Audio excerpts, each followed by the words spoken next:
Maka enggak lama-lama saya jawab singkat-singkat ya. Khawatirnya sudah ada yang berjuang melawan ngantuk. Yang pertama tentang saya sendiri. Jadi ditanyakan gimana sih Pak tipsnya, gimana triknya? Tidak ada tipsnya, tidak ada triknya. Kok Pak Faiz ngerti macam-macam? Ya jangan salah, saya sejak tahun 93 itu sudah belajar filsafat. S1, S2, S3 saya filsafat. Jadi tidak luar biasa juga kalau wawasan saya tentang filsafat lebih banyak dari teman-teman. Ya, teman-teman kan baru mulai sekarang. Saya sudah 30 tahun yang lalu. Jadi tetap lebih banyak saya pastinya. Jadi biasa saja. Kemudian adanya kajian setiap minggu itu sebenarnya yang paling diuntungkan saya. Jadi kajian itu sebenarnya biasanya saya kasih tema sebulan sekali. Bulan ini temanya ini. Itu sebenarnya setengahnya saya nantang diri saya sendiri. Itu berarti kadang tema itu saya masih gelap, harus baca-baca lagi. Tapi kalau tidak begitu saya tidak baca-baca.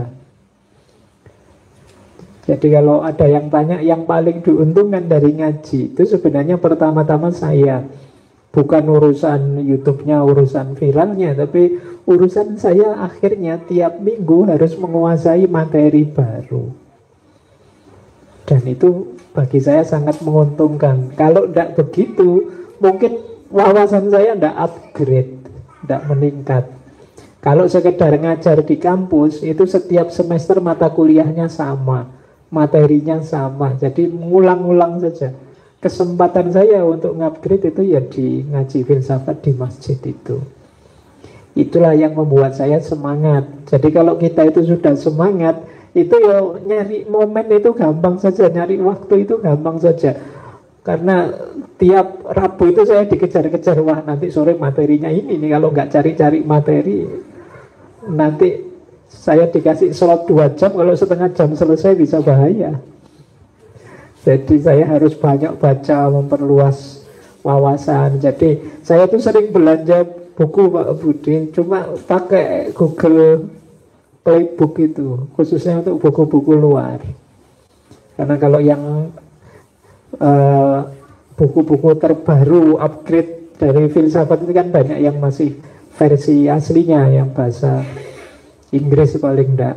Kalau ada yang tanya saya menguasai berapa bahasa, dihitung ya, bahasa Inggris, bahasa Arab, bahasa Indonesia, bahasa Jawa. Ada yang pasif satu, bahasa Madura. Madura itu saya pasif, kalau dengerin paham, tapi ngomong tidak bisa. 3 tahun saya di Jember itu, di antara manfaatnya ngerti bahasa Madura. Tapi kalau Arab, Inggris bisa lah, aktif ya. Perancis itu resiko buku saja, cuma saya tidak berani bilang saya aktif, paling ya pasif lah. Beberapa itu saya bisa, karena pernah sebentar kursus bahasa Perancis. Jerman juga begitu. Jadi ini resiko, karena beberapa buku, beberapa istilah para filosof itu kan banyak yang Jerman, yang Perancis. Tapi saya tidak berani bilang saya menguasai bahasa itu. Kemarin belajar Timur, Gus, beberapa materi itu, terus ada orang Cina terus datang ke rumah, Pak Faiz, saya ingin ngelesi Pak Faiz, ngurusi Pak Faiz beberapa cara membaca istilah-istilah Mandarin dalam bahasa Cina yang mungkin beliau dengerin waktu saya ngaji, itu dialeknya masih bukan dialek asli Chinese-nya. Makanya dulu saya membaca itu Zhuangzi, itu salah Pak, bacanya tidak begitu gitu. Jadi saya diuntungkan oleh beliau mau datang ke rumah ngajari saya, itu setengah hari saya diajari gitu. Nah yang kayak gini saya senang. Jadi mengupgrade pengetahuan saya. Jadi untuk teman-teman jangan pesimis, kalian waktunya masih panjang.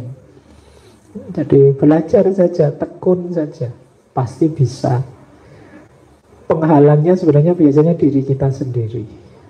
Jadi bukan siapa-siapa. Makanya teman-teman silahkanlah Pergunakan waktumu sebaik-baiknya, boleh target.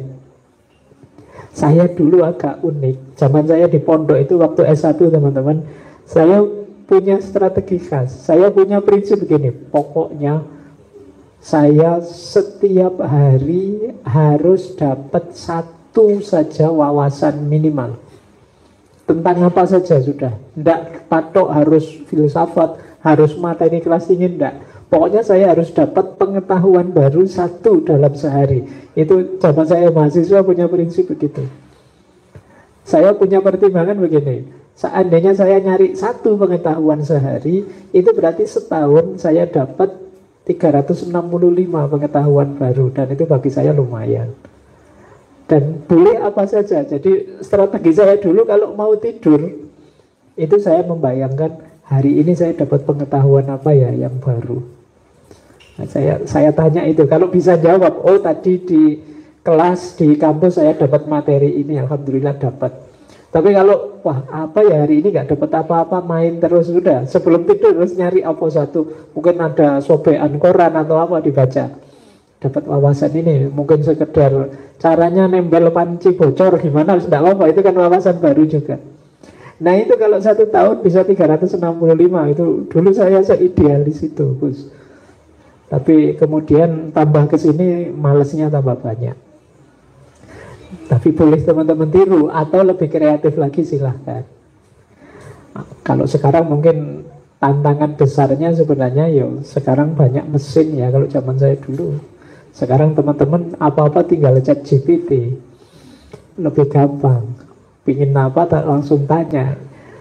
Jadi kalau saya sih coba biasakan begini ya. Kalau teman-teman merasa bisa mencari jawabannya sendiri, perlu agak usaha sedikit, effort sedikit, cari saja daripada mencari solusi instan lewat chat GPT. Kalau tidak kepepet, kalau saya tidak harus diminta itu chat GPT, kecuali berhubungan dengan nasibmu. Misalnya, wah ini kalau tidak terjawab besok nilai saya jatuh, itu urusan lain ya. Tapi urusan mengupgrade dirimu, kalau saya jangan dimanjakan dirimu.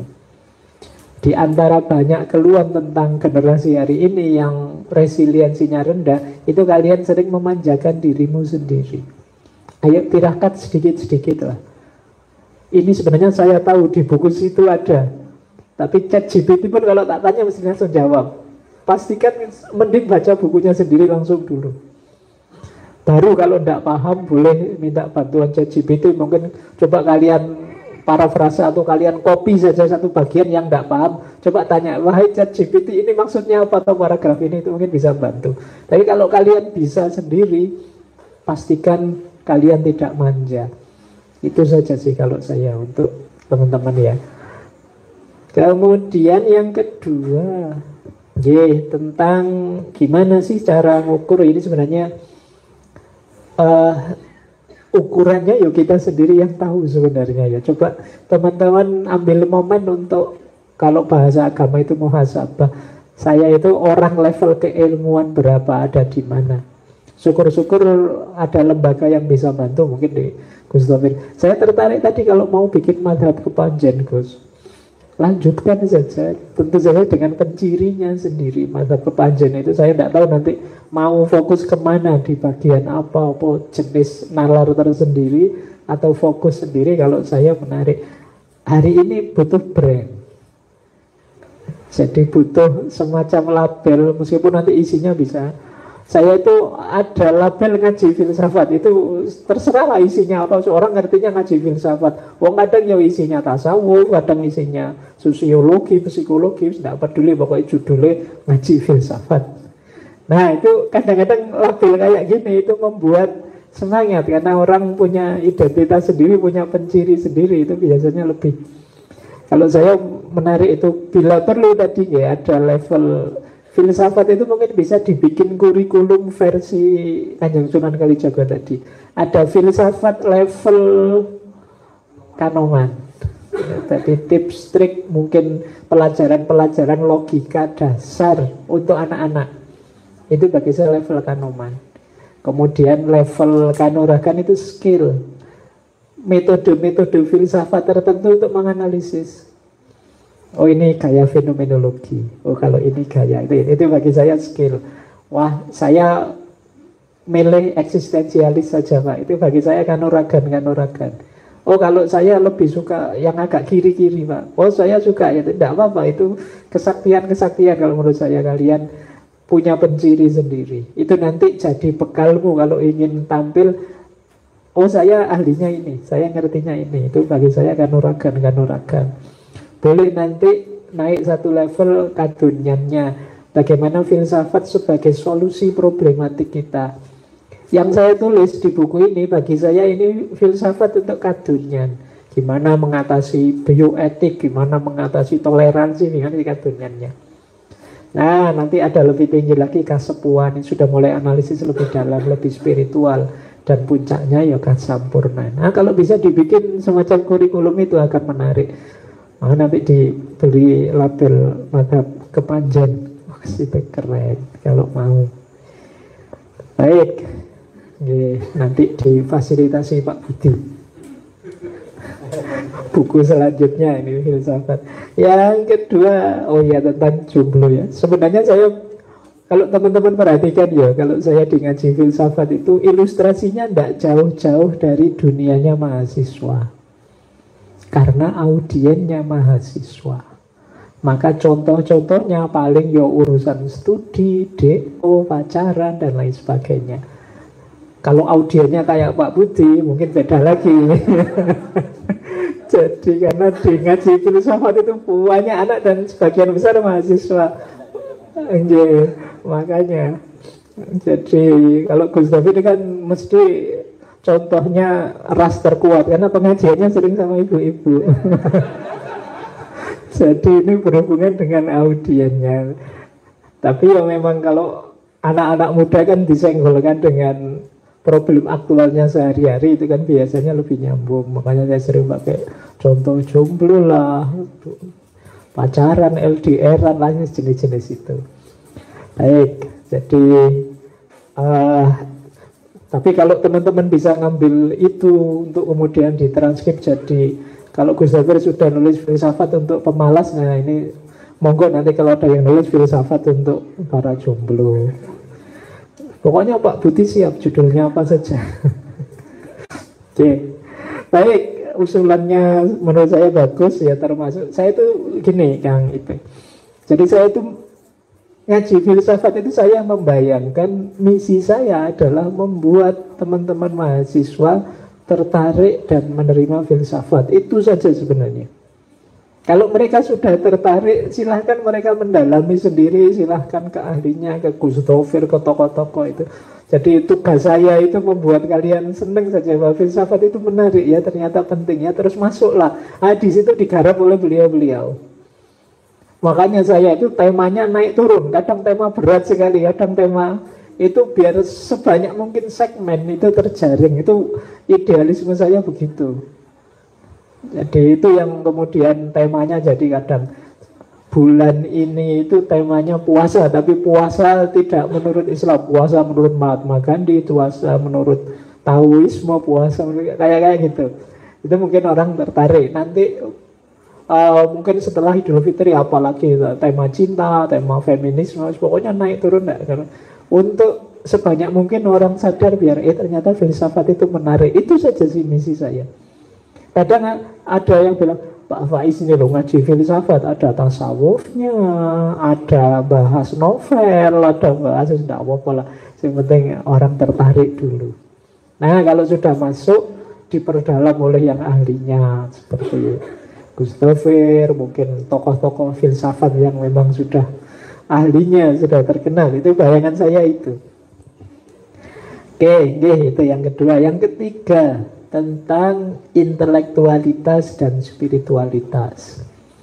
Ini sebenarnya kalau saya membacanya itu satu paket saja. Tadi pagi saya menjelaskan perangkat intelijensinya manusia, yang itu tidak hanya akal dan panca indera, tapi juga ada naluri, ada nurani, ada intuisi, ada imajinasi, dan itu tetap bagian dari diri kita. Jadi ini kalau ada yang tanya bagaimana mengintelektualkan spiritualitas misalnya. Loh, spiritualitas itu produk intelijensi juga.